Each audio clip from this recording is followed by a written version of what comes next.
कहानी की शुरुआत में हमारा हीरो अराता अपने कमरे से स्कूल जाने के लिए निकलता है। तभी वहाँ उसकी बहन कोतोने टपकती है। गुड मॉर्निंग बोलकर बिना एक शब्द कहे वो वहाँ से चली जाती है। अराता मन ही मन सोचता है, यार उस दिन के बाद से कोतोने का बर्ताव कुछ ज्यादा ही अजीब हो गया है। तभी सेहा की एंट्री होती है। अराता हैरान होकर बोलता है, सेहा-चान। उसे तुरंत पास्ट याद आता है जब सेहा ने कहा था, मुझे तुम सेहा-चान बुलाना, काफी क्यूट लगता है। और बेचारा अराता उसे सेहा-चान बुलाता भी है। सेहा पूछती है, क्या तुम कोतोने को लेकर परेशान हो? अराता तुरंत जवाब देता है, नहीं ऐसी कोई बात नहीं है। उनकी बकवास जारी ही थी कि तभी वहाँ पे मिनामी भी आ जाती है। वो अराता को सेनपाई कहकर पुकारती है। यह सुनकर सेहा के कान खड़े हो जाते हैं। मिनामी बताती है कि अराता ने उसकी बहुत मदद की है, इसलिए वो उसे सेनपाई कहती है। सेहा बिना कुछ कहे चुपचाप वहाँ से खिसक लेती है और मिनामी भी उसके पीछे चल देती है। अराता सिर खुजाते हुए सोचता है, आज तो दिन की शुरुआत ही खतरनाक हुई है। फिर स्कूल में अराता अपनी क्लास की ओर बढ़ रहा था कि उसकी नजर लाला पर पड़ती है। वो बेचारा शर्मा जाता है। तभी उसकी बहन ओका टपक पड़ती है और उसे ज्ञान देती है, तुम्हें एक बार उससे बात करनी चाहिए। अराता दुखी मन से बोलता है, पर उसका तो बॉयफ्रेंड है। ओका उसे चिढ़ाती है, मतलब बात करने से पहले ही रिजेक्ट हो गए। लेकिन इससे पहले कि ओका और कुछ बोल पाती, उसके दोस्त आ जाते हैं और वो चुपचाप वहाँ से चली जाती है। अराता सोचता है, यार ये ओका तो स्कूल में लड़कियों के बीच काफी पॉपुलर है, यहाँ तो इसका बर्ताव भी अलग होता है, लेकिन घर पर तो हर वक्त गुस्से में रहती है। तभी ओका की दोस्त अराता के बारे में बतियाने लगती है। सच में वो कितना हैंडसम है, तुम कितनी लकी हो कि तुम्हारा इतना स्मार्ट भाई है। ओका बीच में बोलती है, अराता वैसा नहीं है जैसा तुम लोग सोच रहे हो, उसे लड़कियों से ठीक से बात करना नहीं आता। वो अराता की बुराई करती रहती है, लेकिन अचानक तारीफ भी करने लगती है, और तो और वो ब्लश भी करने लगती है। उसकी दोस्त चिढ़ाती है, अरे तुम ब्लश क्यों कर रही हो? ओका हड़बड़ाकर बोलती है, मैं ब्लश नहीं कर रही, यहाँ बहुत गर्मी है, और फिर चुपके से वहाँ से भाग जाती है। अगले सीन में सब लोग एम्यूजमेंट पार्क में हैं और काफी खुश हैं। मिनामी और ओका टेडी बियर के साथ खेलने चली जाती हैं। तभी बांद्री याद दिलाती है, याद रखना हम यहाँ कोतोने का बर्थडे मनाने आए हैं। लेकिन ओका और मिनामी तो अपनी धुन में ही मस्त होती है। बांद्री को समझ आ जाता है और वो बोलती है, मैं तुम्हारे लिए खाना लाती हूँ, और अराता को भी अपने साथ ले जाती है। फाइनली वो कुछ ड्रिंक और स्नैक्स लेकर आते हैं, लेकिन वहाँ कोई नहीं होता। बांद्री सिर पीटते हुए बोलती है, मैंने कहा था थोड़ी देर इंतजार करना, कोई रुका ही नहीं। अराता कॉल करता है, लेकिन कोई नहीं उठाता। तभी बांद्री उससे बोलती है, अच्छा ठीक है, तो हम दोनों इसे डेट की तरह सेलिब्रेट करते हैं। अराता के होश उड़ जाते हैं। बांद्री उसे खींच कर ले जाती है, लेकिन अराता कहता है, पहले ये सब तो खा लें। और फिर बेचारे अराता ने लिटरली सब कुछ खत्म कर दिया था। उसका पेट इतना भर गया था कि बस पूछो मत। बांद्री लगातार बकवास कर रही थी और अराता के कुछ ज्यादा ही करीब आ गई थी। अराता बोलता है, मैं तुम्हारा भाई हूँ, तुम्हें पता है ना, इतने करीब मत आओ। बांद्री की बॉडी जब अराता को छू रही थी तो वो ब्लश कर रहा था, लेकिन कुछ बोल नहीं पा रहा था। बांद्री बोल ही देती है, तुम इसीलिए ब्लश कर रहे हो ना, क्योंकि मेरा एक बॉडी पार्ट तुम्हारे हाथ से टच हो रहा है। अराता के होश उड़ जाते हैं। तुम पागल वागल हो क्या, कैसी बातें कर रही हो? बांद्री आगे बोलती है, और शायद तुम्हें ये थोड़े बड़े भी लग रहे होंगे, साथ ही अभी हम दोनों वर्जिन भी हैं। भाई अराता का तो वही गेम ओवर हो गया, वो तो पूरा ब्लश करने लगा। तुम बिल्कुल पागल हो, वो चिल्लाया। बांद्री हंसने लगती है, मैं तो बस मजाक कर रही थी। इसके बाद बांद्री और अराता चलने लगते हैं। बांद्री बोलती है, तुम्हारे साथ एक इतनी सुंदर लड़की चल रही है, इसलिए सब लोग तुम्हारी तरफ देख रहे हैं। अराता मन में सोचता है, एक तरह से देखा जाए तो बांद्री गलत नहीं है। अपनी सभी बहनों में से बांद्री ही सबसे ज्यादा क्यूट और सुंदर है।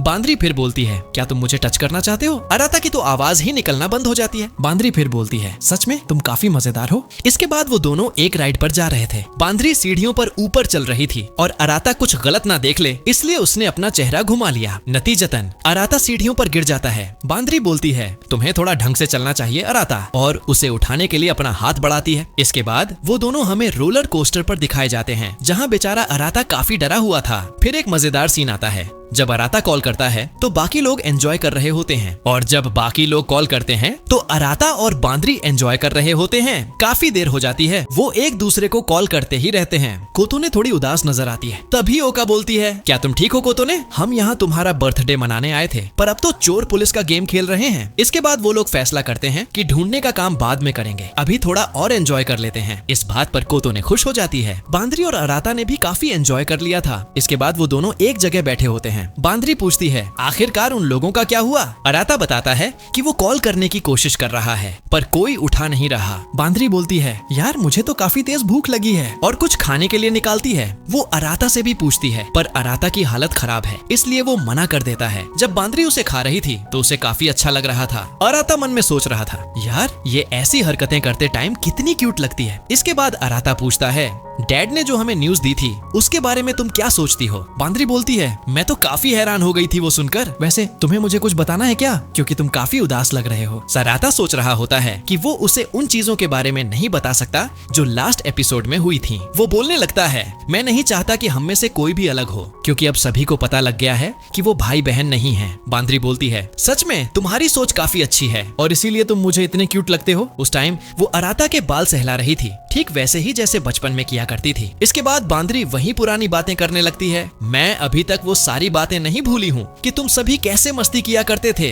हमें थोड़ी पास्ट की झलक भी दिखाई जाती है। अराता भी मन में सोच रहा था, सच में तुम काफी अच्छी बड़ी बहन हो। वो दोनों इसी तरह बात कर रहे थे, तभी अचानक एक लड़की भागकर जा रही थी। उसका पैर स्लिप होता है और वो बांद्री के ऊपर गिरने वाली होती है। तभी बीच में अराता आ जाता है और सारा ड्रिंक अराता के ऊपर गिर जाता है। वो बच्ची अराता से माफी मांगने लगती है। अराता बोलता है, तुम्हें फिक्र करने की जरूरत नहीं, बस तुम ठीक हो ना? वो बच्ची बोलती है, हाँ मैं ठीक हूँ, और धन्यवाद बोलकर वहाँ से चली जाती है। इसके बाद बांद्री भी उसके कपड़े साफ करने लगती है और बोलती है, आखिरकार तुम ये कैसी हरकतें करते रहते हो? अराता भी बोलता है, मैं बस तुम्हें प्रोटेक्ट कर रहा था। मैं तुम्हारा छोटा भाई हूँ और मैं हमेशा तुम्हें प्रोटेक्ट करता रहूंगा। यह सुनकर बांद्री इमोशनल हो जाती है। इसके बाद बच्ची और मम्मी गुड बाय बोलकर वहाँ से जाने लगती हैं। बांद्री भी सोच रही होती है, सच में अराता तुम काफी जल्दी बड़े हो गए। इसके बाद फाइनली बाकी लोग भी वहाँ आ जाते हैं और अब सब मिल गए थे। सब लोग पूछने लगते हैं, अराता तुम भीग कैसे गए? केवल कोतोने ही बोलती है, अराता तुम ठीक तो हो ना? अराता बताता है, हाँ मैं एकदम ठीक हूँ। इसके बाद वो लोग फैसला करते हैं कि और भी थोड़ा बहुत राइड पर घूमेंगे। तभी बांद्री अराता को बोलती है, क्या मैं तुम्हारा हाथ पकड़ लूं? अराता पूछता है, पर किस लिए? तभी बांद्री बोलती है, क्योंकि मैं तुम्हारी बड़ी बहन हूँ, और उसका हाथ पकड़कर भागने लगती है। इसके बाद वो लोग एक मूवी देखकर आए थे।